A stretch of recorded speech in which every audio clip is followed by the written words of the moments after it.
This war in Gaza is terrible. No one seeing the victims, especially those children, can forgive the people who have created this terrible conflict. The accidental bombing of one shelter this week killed another 20 people, and a UN official broke down trying to explain it. The rights of Palestinians, even their children, are wholesale denied, and it's appalling.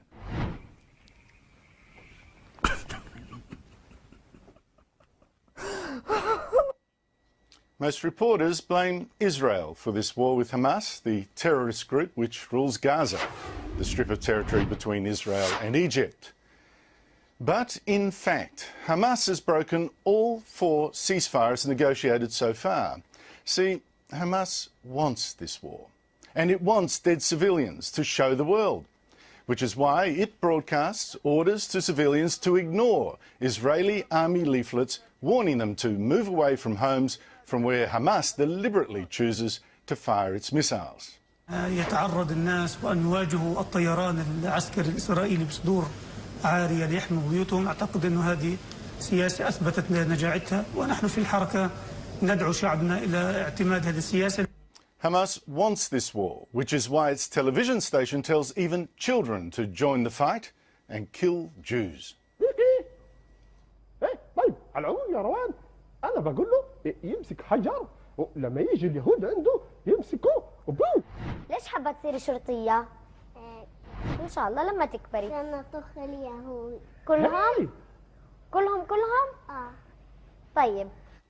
Here's the bottom line. If Israel does nothing, the missiles will keep coming. If it strikes back, it's accused of war crimes. So either way in this game, the Jews lose, and that smells of anti-Semitism. Let me ask all those anti-Israel protesters something. If you're so upset that 1,500 Muslims have died in this war, why have you said nothing about the 170,000 Muslims who have died so far in Syria's civil war, including the dozens decapitated in the past fortnight?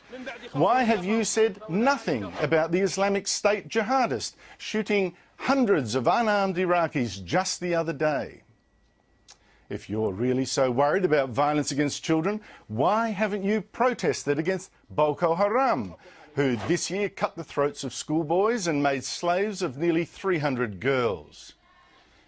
Why is Israel the great evil, when Muslims are killing thousands more Muslims in wars in Pakistan, Afghanistan, Somalia, Libya, Yemen, Iraq, Syria? Is it that those Jews won't just lie down and die? Something smells, and sure enough, around the West we see that familiar old hatred, this time fed by mass immigration from the Third World. In France this month, Arab rioters looted and burned Jewish shops and attacked synagogues, as well as the police trying to protect them. In Germany this month, 2 men wearing Jewish yarmulkes were attacked. Protesters shouted anti-Semitic slogans, and a Berlin imam preached death. اللهم عليك باليهود الصهاينة فإنهم لا يعجزونك أحصهم عددا واقتلهم بددا ولا تغادر منهم أحدا. In Austria, Israeli soccer players playing a so-called friendly match were kicked by pro-Palestinian protesters.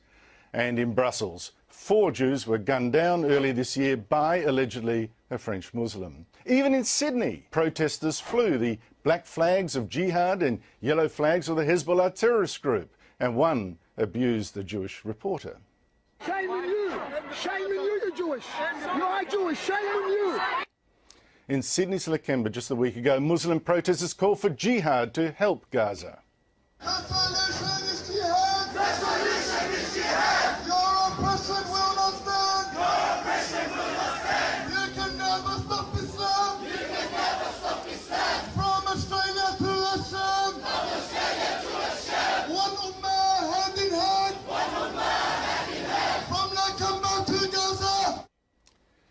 No, this isn't really about Israel being cruel. This is about Jews daring to protect themselves and their country. And if, God forbid, they lose, do you really think the war stops there?